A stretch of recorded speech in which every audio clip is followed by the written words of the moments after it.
N के classes Chapra के YouTube channel पर आपका स्वागत है। दोस्तों, आज अपन कैलेंडर टॉपिक के कुछ प्रश्न हल करने वाले हैं जो कि पिछली भर्तियों में पूछे गए हैं। आज का पहला प्रश्न है क्वेश्चन नंबर 1। क्या कहता है क्वेश्चन नंबर 1? यदि 12 मार्च को गुरुवार था, 12 मार्च को क्या था? 12 मार्च को गुरुवार था। क्या वार था? गुरुवार। तो इसी वर्ष की 12 मई को कौन सा वार था? 12 मई को कौन सा वार 12 मई को कौन सा वार होगा, ये बताना। अगर 12 मार्च को गुरुवार है तो 12 मई को कौन सा वार होगा? वही वर्ष है। ठीक है। तो देखो, ऐसे प्रश्न को करने के लिए अपने को किसकी ज़रूरत होती है? अपने को ज़रूरत होती है विषम दिन की। विषम दिन का मतलब इनके बीच में जो कितने दिन आ रहे हैं वो। देखो, कौन कौन से महीने आ रहे हैं?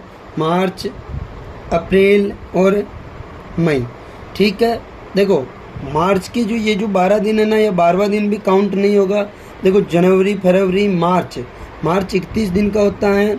31 में से कितने घटाएंगे? 12। 31 माइनस 12, 3 में से 1 डाल लिया तो 11, 11 में से 2 गया तो कितना बचा? 9, और 2 में से 1 गया तो 1। मार्च के कितने दिन बचे? 19 दिन। अप्रैल 30 का होता है। मई के कितने दिन लेने हैं? 12 दिन लेने हैं, तो 12 दिन ले लिए। ठीक है। इसके बाद क्या करना है अपने को? देखो, योग करके 7 का भाग लगाएंगे, उससे अच्छा है कि अलग अलग 7 का भाग लगा के विषम दिन निकाल लो। देखो, 19 में 7 का भाग दिया तो 7 दूनी 14, 5 शेषफल बचा, 7 त्रि 21, 7 चौक 28, 2 शेषफल बचा, 7 एकम 7, कितना शेषफल बचा? 5 शेषफल बचा। देखो, 5 और 2 7, इनका योग 7 हो रहा है तो वापस 7 का भाग चला जाएगा, तो इनको काट दो। अब यहाँ पर कितने विषम दिन बच गए? अपने पास 5 विषम दिन बच गए। इसका मतलब गुरुवार से 5 विषम दिन बचे इन दिनों में, तो गुरुवार से 5 दिन क्या करना पड़ेगा? प्लस करना पड़ेगा। देखो, 12 मार्च से मई हुआ है ना, इसलिए प्लस कर रहे हैं। अगर पीछे जा रहा होता तो अपन माइनस करते। ठीक है। गुरुवार में 5 जोड़े तो शुक्र, शनि, रवि, सोम, मंगल, तो क्या वार हो जाएगा? गुरुवार में 5 दिन जोड़े तो मंगलवार। तो इस प्रश्न का जो राइट आंसर होगा वो क्या हो जाएगा? मंगलवार इस प्रश्न का राइट आंसर। अब है क्वेश्चन नंबर 2। देखो, क्वेश्चन नंबर 2 क्या है? यदि 16 दिसंबर 2015 को गुरुवार हो। क्वेश्चन नंबर 2, 16 दिसंबर 2015 को क्या वार हो? गुरुवार हो। गुरुवार हो तो 16 दिसंबर 2019 को कौन सा वार होगा, ये अपना प्रश्न है। देखो, ऐसे प्रश्नों में भी अपने को क्या निकालना होता है? विषम दिन निकालना होता है। ठीक है, विषम दिन। अब देखो, यहाँ पे तारीख समान हो और साल अलग अलग हो तो विषम दिनों की गणना अपन वर्षों में करेंगे। 2019 में से 2015 गए तो कितने वर्ष बचे? कितने बच गए? 4 वर्ष बच गए। ठीक है, 4 वर्ष बच गए। अब क्या करना है अपने को? विषम दिन निकालने हैं ना। 4 वर्ष टोटल बचे, तो अपने को ये पता है कि साधारण वर्ष में तो 1 विषम दिन होता है, लेकिन लीप वर्ष में कितने विषम दिन होते हैं? 2 लीप वर्ष होते हैं। इसलिए अपन क्या करेंगे, यहाँ पे ये सब पूरे वर्ष आ गए कि भाई 4 वर्षों का अंतर है। अब देखो, इनमें कितने लीप वर्ष हैं इन दोनों के बीच में? तो 2016, मतलब 1 लीप वर्ष है ना, तो यहाँ पे लिख देंगे अपन की 1 लीप वर्ष है। इसका मतलब यहाँ पे जो विषम दिन आएगा टोटल क्या आएगा? 4 + 1, कितना विषम दिन आया? 5 विषम दिन आया। इसका मतलब यहाँ पे भी क्या करना पड़ेगा अपने को? 5 दिन आगे बढ़ना पड़ेगा, क्योंकि 2015 से 2019 है ना, तो प्लस होगा। और गुरुवार में 5 जोड़े तो शुक्र, शनि, रवि, सोम और मंगल, तो इसका राइट आंसर क्या हो जाएगा? मंगलवार। मंगलवार क्या हो जाएगा इस प्रश्न का राइट आंसर। अगला प्रश्न है अपना क्वेश्चन नंबर 3। क्या कहता है क्वेश्चन नंबर 3? यदि 1 जनवरी 2011 को सोमवार हो। 1 जनवरी 2011 को क्या वार हो? सोमवार हो। ठीक है, 1 जनवरी 2011 को क्या वार हो? सोमवार हो। तो 31 दिसंबर 2013 को कौन सा वार होगा, ये पूछा है। देखो, अपन क्या करेंगे अब इस प्रश्न में? 1 जनवरी 2011 को सोमवार दिया है, तो अपन क्या 1 जनवरी 2014 का निकाल के 1 माइनस कर लें। हाँ, यहाँ पे 13 है तो देखो 1 जनवरी 2014 एक दिन प्लस हुआ ना यहाँ पे, 31 दिसंबर 2013 में 1 जोड़ने पर 1 जनवरी 2014 आता है। तो अपन क्या करेंगे, पहले 1 जनवरी 2014 का निकाल लेंगे। क्यों? क्योंकि यहाँ पे 1 जनवरी तारीख सेम हो गई, ईयर अलग अलग हो गए। तो वापस जो कंसेप्ट अपन ने दूसरे प्रश्न में लगाया था वही है यहाँ पे भी लगाना है। ठीक है, 2014 में से 2011 गए तो कितने वर्ष बचे? 3 वर्ष बचे। ठीक है, देखो 2014 में से 11 गए तो 3 वर्ष। 2011 और 2012 के बीच में लीप वर्ष कितने हैं? 2011 और 2014 के बीच में लीप वर्ष कितने हैं? तो लीप वर्ष की बात करें तो 1 लीप वर्ष है। कौन सा वाला? 2012 लीप वर्ष आया। ठीक है, तो विषम दिन की गणना के लिए अपन क्या करते हैं, इन दोनों का योग। 3 और 1 कितना हुआ? 4 हो गया। देखो 4 हो गया। देखो अपन यहाँ पे ये विषम दिन जितने भी लीप वर्ष होते हैं यहाँ क्यों लिखते हैं? क्योंकि लीप वर्ष में तो एक ही विषम दिन होता है, साधारण वर्ष में तो एक विषम दिन होता है, और लीप वर्ष में कितने विषम दिन होते हैं? 2 विषम दिन होते हैं। तो एक तो इसमें काउंट हो गया और एक अपन यहाँ काउंट करते हैं, इसलिए अपन अलग लिखते हैं। ठीक है, 3 और 1 कितना हो गया? 4 वर्ष। 3 + 1 = 4। इसका मतलब 4 क्या आ गया अपने इसमें? विषम दिन आ गए। 4 विषम दिन आ गए। 4 विषम दिन का मतलब सोमवार में क्या करना पड़ेगा? 4 जोड़ना पड़ेगा। सोमवार में 4 जोड़ेंगे तो कितना क्या आ जाएगा? सोमवार में मंगल, बुध, गुरु, शुक्र। इसका मतलब ये जो वार आया किस तारीख का आया? 1 जनवरी का आया। क्या वार आया? शुक्रवार आया। ठीक है, लेकिन अपने को तो 31 दिसंबर का पूछा है, तो क्या कर देंगे अपन? 1 माइनस कर देंगे, और शुक्रवार में से 1 घटाया तो क्या आया? गुरुवार। क्या आ गया? गुरुवार। तो इस प्रश्न का जो राइट आंसर होगा वो क्या होगा? गुरुवार। A option is correct answer. देखो अगला प्रश्न है अपना क्वेश्चन नंबर 4। यदि आगामी कल के बीते परसों मंगलवार था। देखो जब भी ऐसा प्रश्न आए तो सबसे पहले आप आज का निर्धारण कर लेना। आज को आधार बनाकर ही आप आने वाले कल, बीता परसों इनका निर्धारण करेंगे। ठीक है, यदि आगामी कल के बीते परसों, आगामी कल, ये आगामी कल होगा, ये आगामी कल होगा। आगामी कल के बीते परसों मतलब आगामी कल है ना, उसके लिए बीता परसों कौन सा होगा? ये कल होगा इसके लिए, और ये बीता परसों होगा। ठीक है, आगामी कल के लिए बीता परसों तो यही हुआ ना। ठीक है, यहाँ पे है बीता परसों मंगलवार था, मतलब ये कह रहा है कि इस दिन वो क्या वार था? मंगलवार था। तो आगामी परसों कौन सा वार होगा? आगामी परसों मतलब आज का आगामी परसों, ये आज है, ये कल है, और ये क्या हो गया? आगामी परसों हो गया। आगामी परसों। ठीक है, आगामी परसों कौन सा वार होगा यहाँ का पूछा है। तो यहाँ मंगलवार है तो बुध, गुरु, शुक्रवार, तो यहाँ कौन सा वार हो जाएगा? शुक्रवार। शुक्रवार क्या हो जाएगा? इस प्रश्न का राइट आंसर सी ऑप्शन। अब है अपना क्वेश्चन नंबर 5। क्या कह रहा है क्वेश्चन नंबर 5? 2013 का कैलेंडर दोबारा किस वर्ष में दोहराया जाएगा?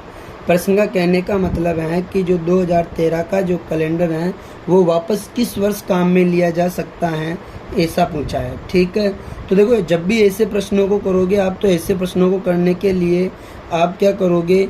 जो ऑप्शन दे रखे हैं उसके हिसाब से करोगे, और ऑप्शन के हिसाब से ही आपको प्रश्न को करना है। कैसे करोगे ऑप्शन के हिसाब से?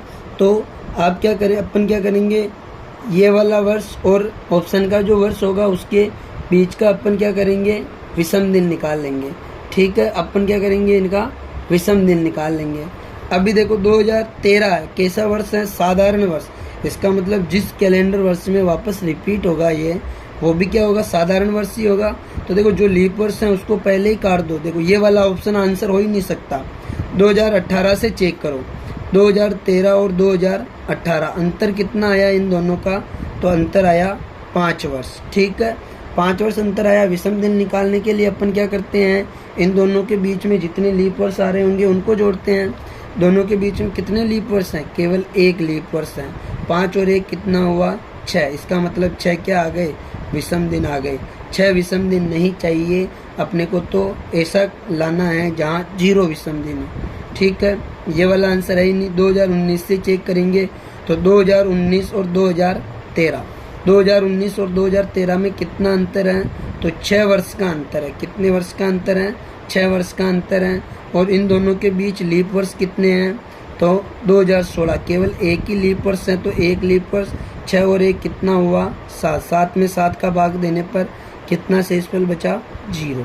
देखो 2019 और 2013 में शेषफल 0 आ गया ना, तो इस प्रश्न का जो राइट आंसर होगा वो क्या होगा, 2019। 2019 में वापस ये कैलेंडर 2013 का दोहराया जाएगा। अगला क्वेश्चन है अपना क्वेश्चन नंबर 6। देखो क्वेश्चन नंबर 6 क्या कहता है, 15 अगस्त 1950 को कौन सा साप्ताहिक दिवस था।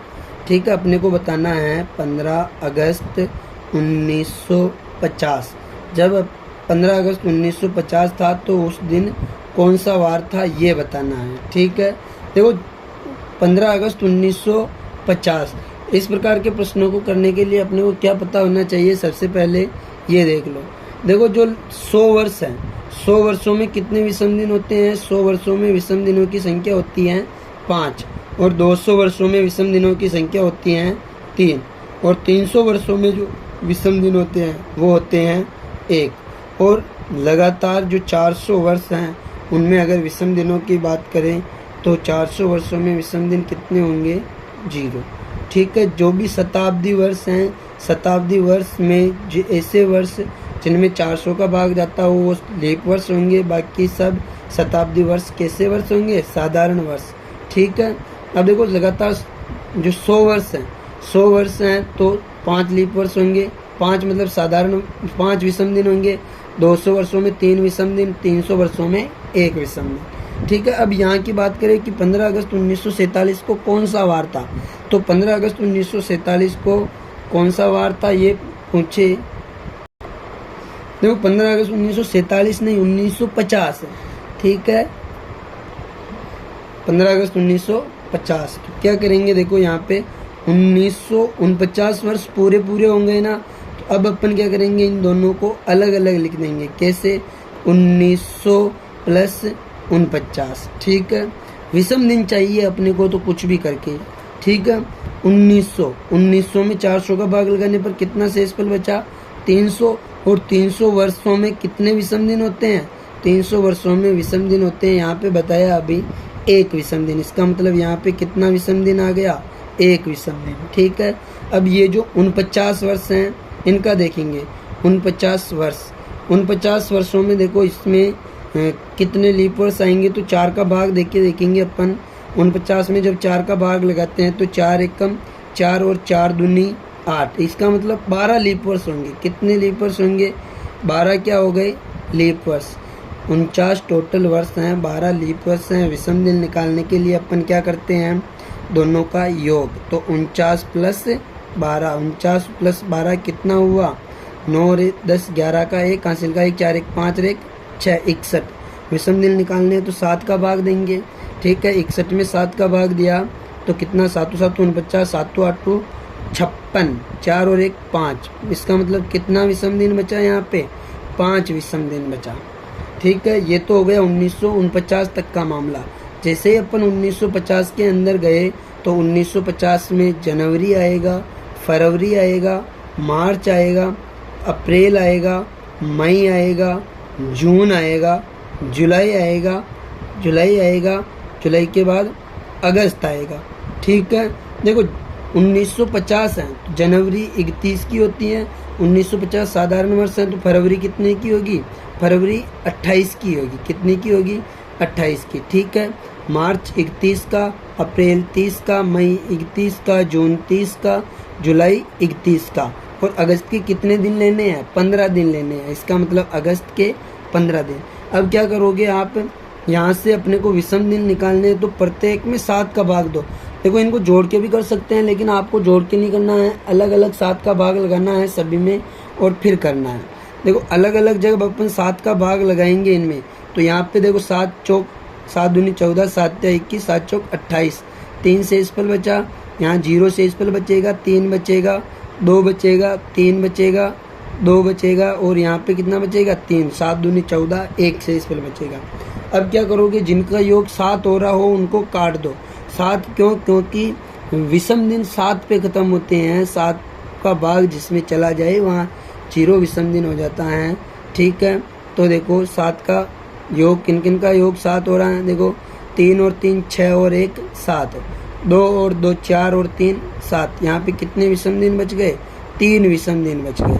इसका मतलब अपने पास जो टोटल विषम दिन आए वो कितने आए? 1 + 5 + 3, 5 6 7 8 और 1 9। टोटल कितने विषम दिन आए? 9 विषम दिन आ गए। इसका मतलब 9 में किसका भाग देंगे अपन? 7 का भाग देंगे। तो 9 में 7 का भाग देने पर कितना शेषफल बचा? 7 एकम 7, 2 शेषफल बचा। कितना शेषफल बचा? 2 शेषफल बचा। तो 2 पर कौन आता है? 2 पर आता है मंगलवार। कौन आता है? मंगलवार। तो इसका मतलब इस प्रश्न का जो राइट आंसर होगा ना वो क्या होगा? मंगलवार। देखो दोस्तों, ये जो अपना कैलेंडर का पार्ट फर्स्ट था जिसमें अपन ने 6 क्वेश्चन देखे। 6 क्वेश्चन बहुत इंपॉर्टेंट है। कल अपन देखेंगे इसी का पार्ट 2 जिसमें और नए प्रश्न होंगे, नया कंसेप्ट होगा। ये अपन ने प्रश्न हल किए थे। धन्यवाद।